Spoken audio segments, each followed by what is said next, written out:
this session is an attempt to bring together, really, discussions about the sort of reproductive rights of predominantly cis women, which are in discussion when we talk about abortion rights and things. Recently, focally, as you all know, the referendum in Ireland was a massive success for left campaigners and pro-choice campaigners, both in Ireland and elsewhere, for people who'd come to help. It was also a massive defeat of the far right, who were pouring their resources, money and activists into opposing it, and went quiet over in Britain for a few months while they went over to try and campaign against free choice.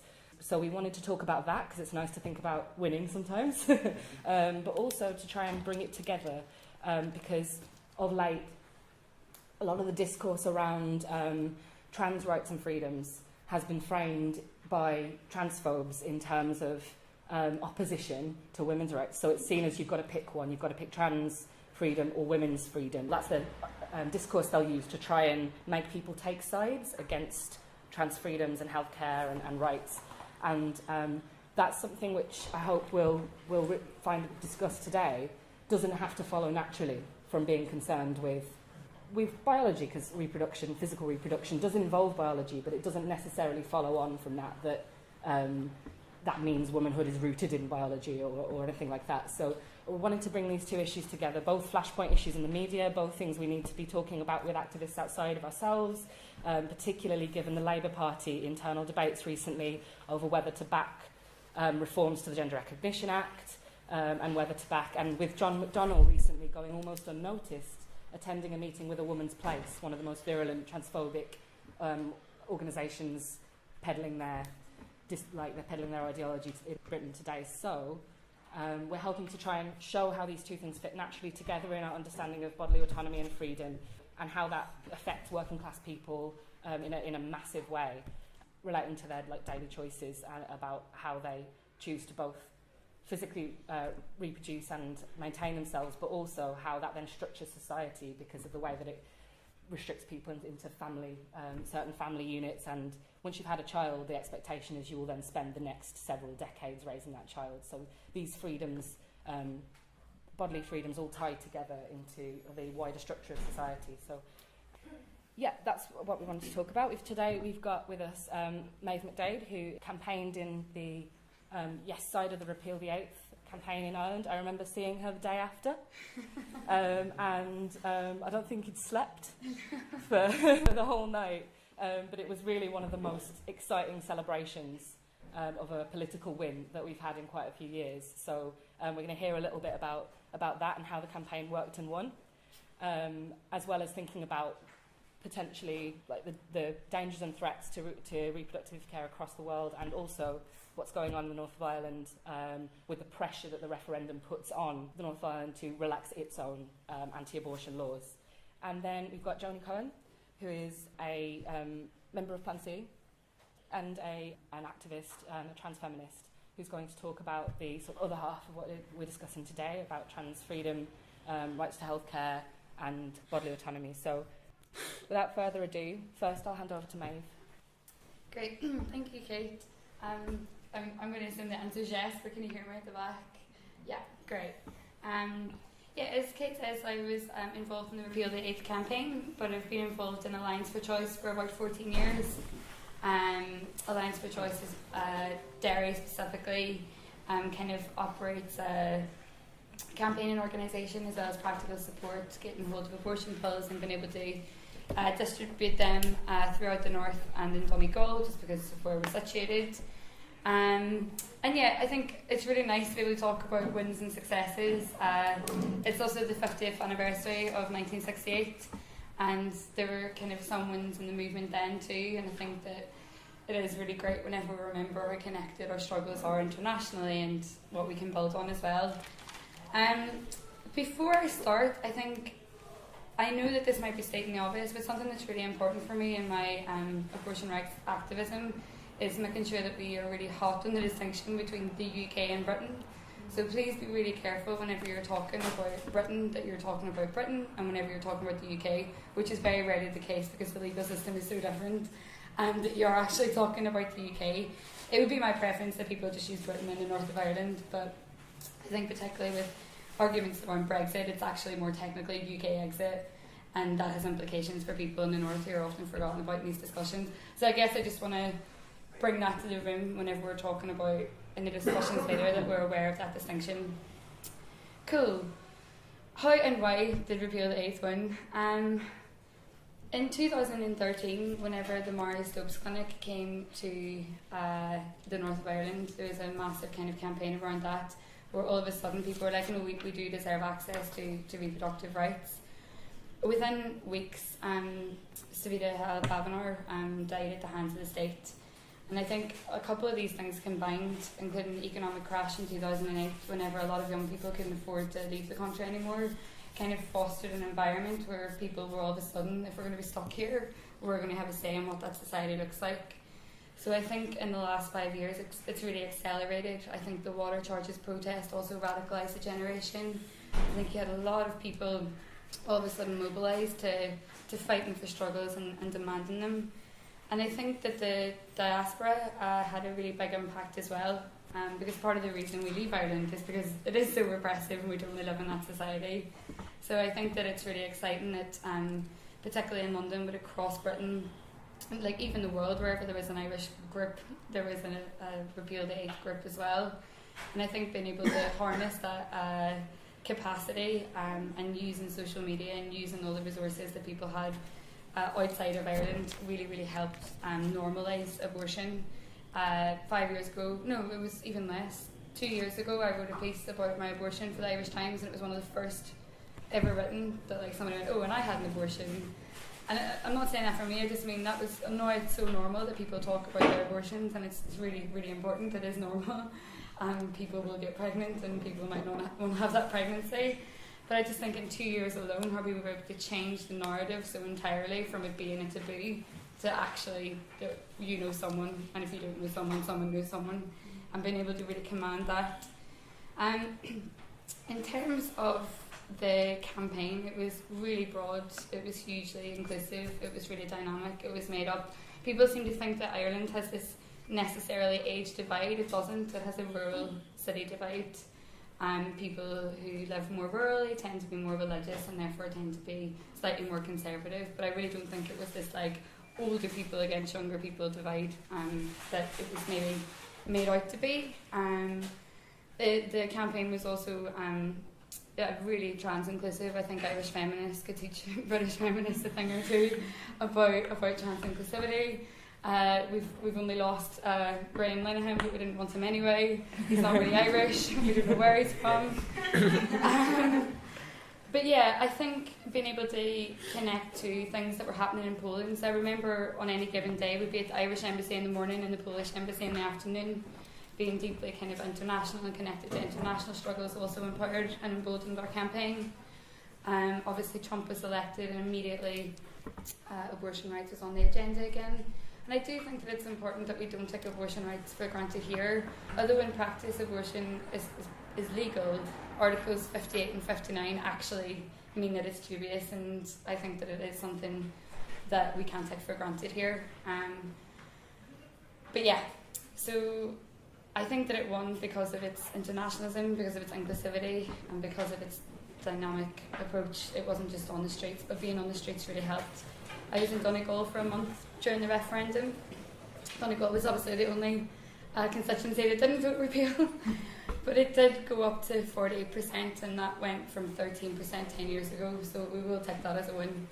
And actually a lot of people in Donegal who had been to university in Dublin were voting down there anyway, so I'm so confident that Donegal isn't a lost cause.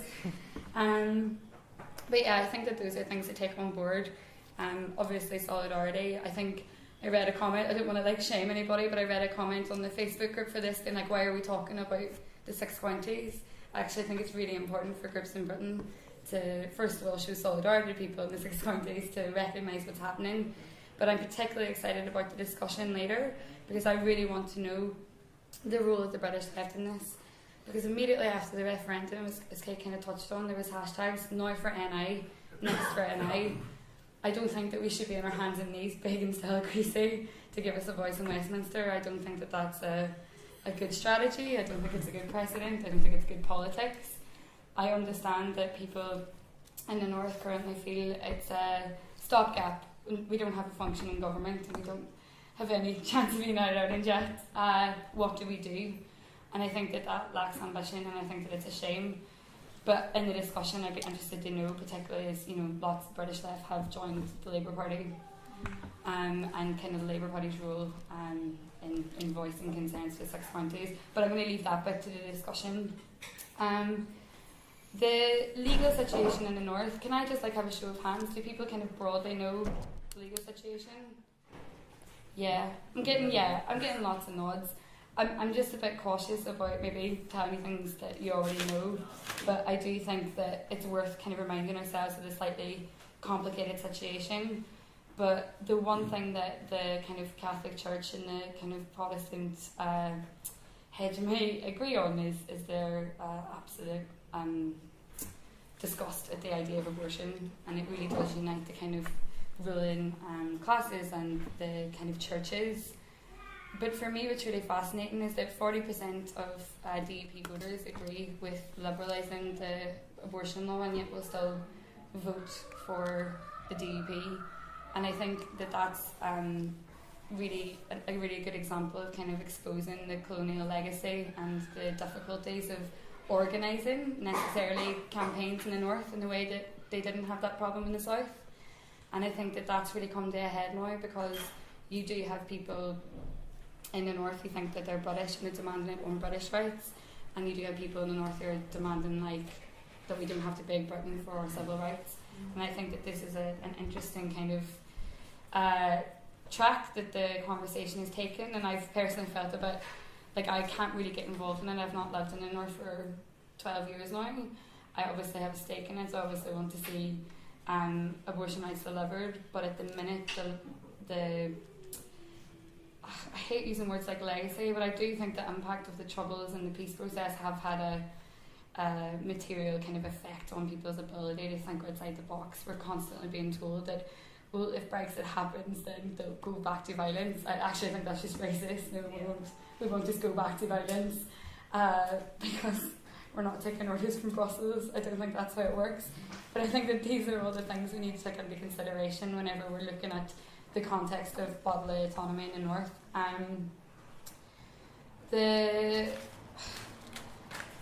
think the thing with socialists then is connecting all these struggles, right? Workers' rights, LGBT rights, rights of the family, rights of the individual, rights of the class. These are things that, because of the Good Friday Agreement and civil society, all kind of went underground in order for peace. We won't go on. The trade union movement has basically been decimated in the north as well. We don't really have much activism anymore. And I guess maybe this is a conversation that Irish comrades are having, and certainly at their Marxism in Dublin this year they will be talking about it. But I think that in Britain, in the context of colonialism, recognising Britain's role in that and cultivating a way forward so that we can actually find a way where we as people who live in Britain on the left can show full solidarity without compromising our kind of anti-colonial politics and principles, I think is something that I would like to get to the bottom of. I guess I realise I'm doing this in much more of a discussion way, because although I have experience in the abortion rights movement and reproductive rights movement, and as a comrade, I am really interested to know how we can collectively come to decisions. Will and I are currently working on a document. I spoke at East London RS21 a couple of weeks ago, just after the referendum, and Will and I are basically writing this document to share with Women's Strike, to share with Plan C, to share with the British left, and that we don't just kind of go, it's not our problem, because having a line and having a position is having solidarity, it's educating ourselves and it's educating other people, and this is something that I'm really keen to drive forward kind of this term. I'm a student, I work in terms, and I think that this is something that RS21 in particular can have a really good line on and really feed into, so that we can face out towards the rest of the left and say, here's how we do solidarity properly, and here's how we move forward solidarity in the north. I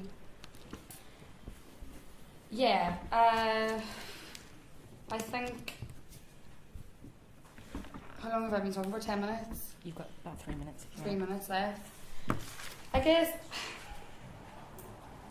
guess, well, what I can definitely talk about is the symbolic kind of nature of Articles 55 and 59 that the Labour Party have. I noted that at the World Transformed and that generally kind of momentum type people are kind of calling for those articles to be removed, and I think that in doing so is a good way to incorporate a kind of political strand that doesn't isolate or validate the kind of storm on government in Westminster.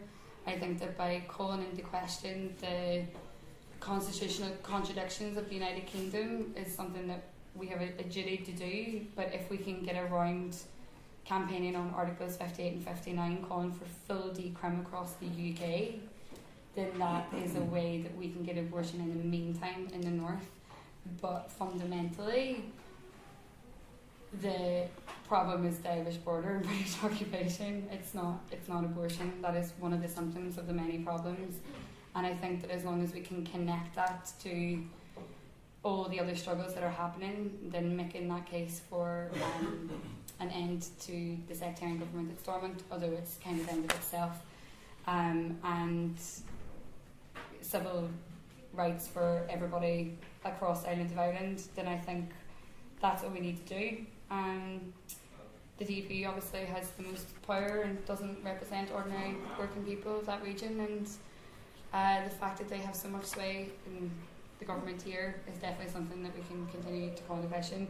But yeah, I guess I know that, you know that, now we need to actually get something tangible moving forward, and I think that that's what this discussion later on will hopefully give us.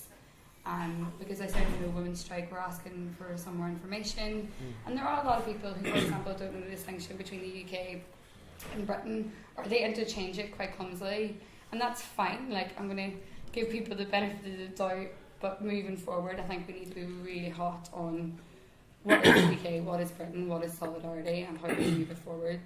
But that's not for me to say, that's for us as comrades to collectively kind of decide, hopefully. So, I mean, that's all I have to say. But also I realise my tone is quite droning. I'm so happy we passed repeal the 8th, but I'm so exhausted about the struggle of United Ireland. Cool, thank you.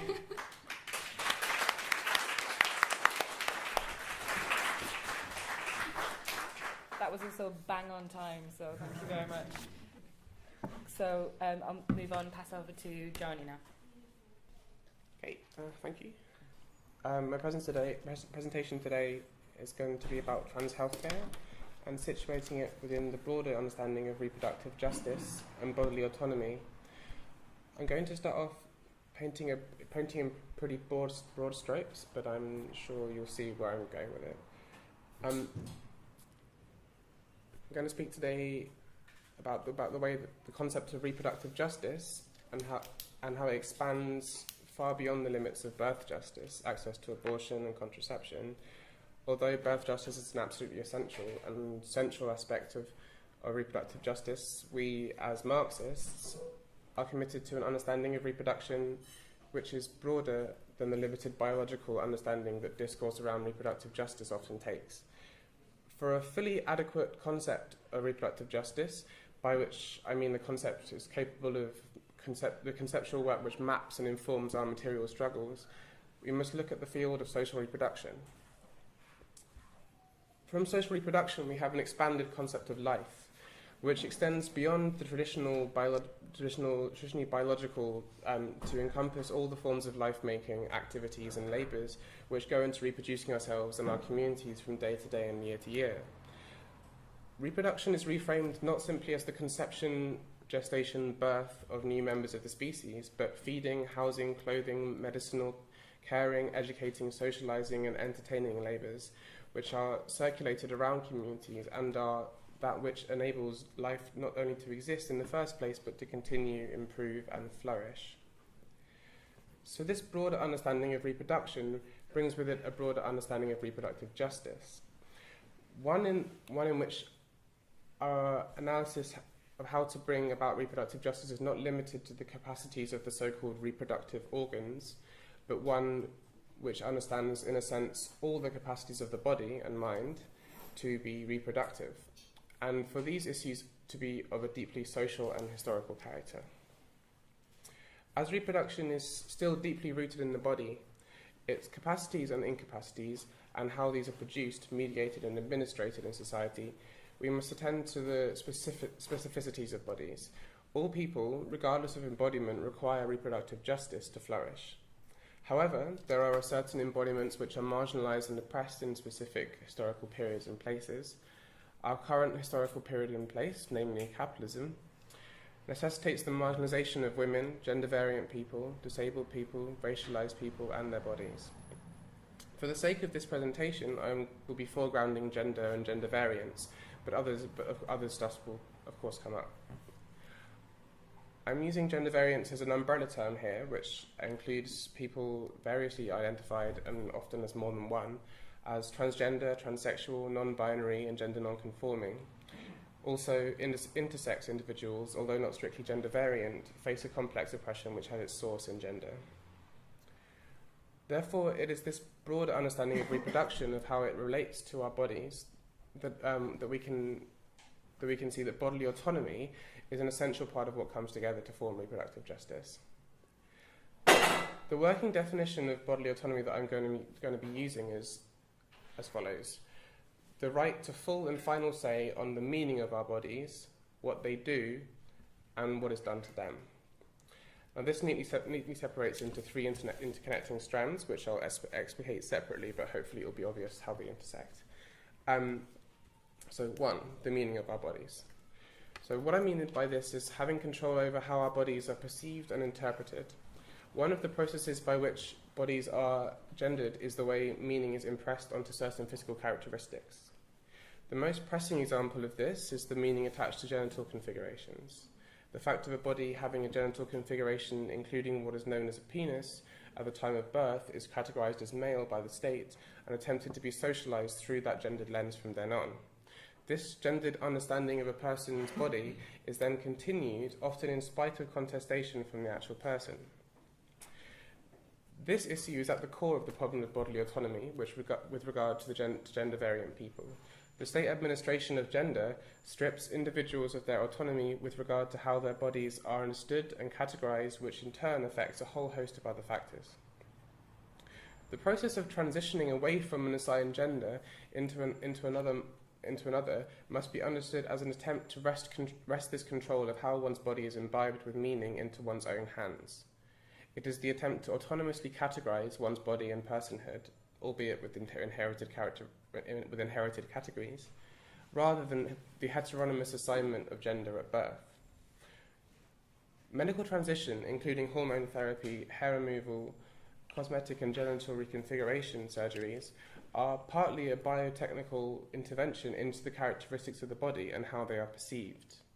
However, it is important to note that all, or indeed any of these interventions should not be necessary for someone to be able to have the autonomy over the meaning of their body. Social and legal aspects of transition are just as important to bodily autonomy in this respect.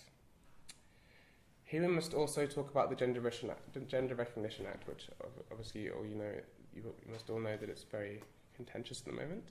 In its current state and the possible reforms of this law. The Gender Recognition Act is the act which allows trans people to have their legal gender recognised by the state. To have their gender recognised by the state legally. In its current form, this process is restrictive, expensive, only available after a period of 2 years living in one's acquired gender, and at least 1 year on HRT, hormone replacement therapy. Access to gender recognition is subject to whims of doctors and tribunals and legal spouses. Yes, in its current form, you cannot change your legal gender without your spouse's permission, often leaving expensive divorce procedures as the only avenue to gender recognition. Furthermore, non-binary gender identities are afforded zero legal recognition, and therefore non-binary people are forced to choose between 2 incorrect gender labels. Therefore, gender variant people have little to no autonomy over the meaning of their bodies and personhood as it pertains to state apparatus such as migration status and criminal justice system. Okay, so the second part of this is what a body does. This person, am I running on time? Yeah. Yeah. Okay. Yeah. This pertains to the social assignment of labours to a person's body. What is expected of a person who has a certain body? The struggle of people with bodies capable of the conception, gestation, birth process to have autonomy over this biological capacity is an essential part of this aspect. If our bodies are configured in a certain way to have a propensity to do something which we may or may not have consented to, then it is an essential part of bodily autonomy to be able to withdraw that consent and to arrest this process safely. Simply, gestational labour must be a labour from which we have the right to strike, and strike in safety and without punishment. On the other side of the coin, trans people undergoing hormone replacement therapy will become infertile. Access to expensive gamete, sperm and egg freezing and consequent IVF treatments is the only way in which medically transitioned trans people can biologically reproduce. This is not currently covered as part of trans healthcare in the NHS. The European Union only recently outlawed that what was a pervasive practice of forced sterilisation prior to even accessing any trans healthcare. We can see here that for the right for some trans people to be assisted in biologically reproducing is the counterpart to the right for others to terminate pregnancies. There is a potential infinite list of ways that we can or will be able to intervene in our bodily functions, and the individual must be granted autonomy to decide over these interventions instead of the state administrating, gatekeeping, or criminalising these interventions. Thank you so much. It is also interesting to note here that many of these interventions are not only condoned but actively encouraged, such as the provision of hormone replacement therapy for cisgender women of menopausal age and hormonal contraceptive intervention for cisgender girls as young as 12. I'm not saying that these are bad because they are encouraged by the state medical apparatus, but I'm trying to point out the hypocrisy of how some interventions into bodily processes are valorised and others stigmatised. Another issue is sex work criminalisation, and another aspect of how the state intervenes in bodily autonomy and causes harm to women and gender variant people. The discourse around sex work is often framed in terms of bodily autonomy, often with the actual act of sex work understood as an infringement on bodily autonomy itself, instead of the criminalisation of sex work being understood as a way in which the state limits bodily autonomy through limiting the safety in which sex workers and the workers' right, in which sex workers work and their workers' rights can be afforded. Finally, what is done to them, to our bodies. This is the element of bodily autonomy that is often overlooked. Gender variant people are disproportionately vulnerable to interpersonal violence, domestic, at work, and on the street. A third of trans people in the UK were victims of violent hate crime in 2017, and 1 in 8 transgender people have experienced violence in the workplace. This problem is compounded when we consider incarceration and the violence that gender variant people experience while incarcerated. Gender variant people experience vastly disproportionate violence in prisons, and this is compounded by often gender miscategorized incarceration, where transgender people are incarcerated in prisons for their assigned gender, trans women in male prisons. The majority of trans women in male prisons do not survive. They are found dead in their cells.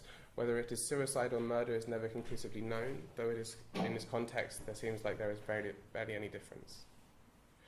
Violent assaults, sexual or non-sexual, are infringements on bodily autonomy.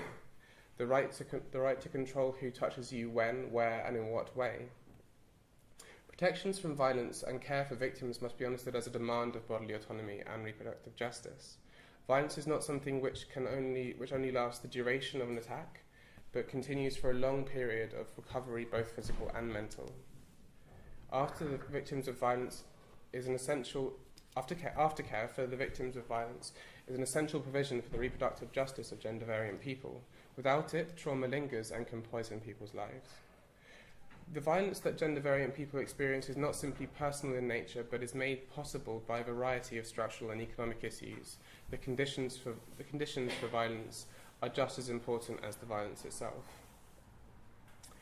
I just want to add a comment here about intersex medical intervention in this section about what is done to the body. Babies born with intersex conditions, which are detected at birth through genital and internal reproductive organ configurations, which do not fit the strict binary of sexual dimorphism, are almost always medically intervened on with correctional surgeries, without the consent of the baby, of course, and often without even consulting the parents. Here, binary gender informs a violation of bodily autonomy, which goes so far as to violently intervene on a child's body simply to enforce a gendered system of sexual dimorphism, two sexes. Okay, how much time do I have left? 20, so like 3-4 minutes. Okay. So, just want to kind of finish by giving just like some facts about the state of trans healthcare in the UK, I think, at the moment. So currently, the only way that trans people can access trans-related healthcare is through the gender identity clinic system, which there's only about 5 or 6 in the country, and there isn't one in Wales. Do you know if there's one in Northern Ireland? So basically, in England and Scotland, there are gender identity clinics. Anywhere else, you have to travel to these places to access any kind of trans healthcare. And the waiting lists are between 2 to 3 years for most gender identity clinics, and one of them has recently gone up to 4 years. And that's before you're even seen, and you will have to wait another 1 or 2 years to actually get any medical intervention if that's what you choose. So if we add, mental health care for trans people is often denied at the GP level because it's seen as something which is specifically trans-related and therefore cannot be done by normal psychiatrists or psychologists, and therefore it's kind of dismissed and said, oh, just wait for the GIC, which obviously just never really comes. So if we add all these elements together, we are faced with what we can term a crisis of reproduction in the lives of gender-variant people. We face lack of access to adequate healthcare, safety from violence, access to the wage is severely impaired, with 76% of UK employers unwilling or unsure whether they would employ a transgender person. We face virtually insurmountable hurdles to legal gender recognition and a merely formal and unenforceable protection from discrimination. So we can talk about reproductive justice for trans and gender variant people. So when we talk about we must be ready to fight for all the conditions which would make life possible and hopefully even allow it to flourish.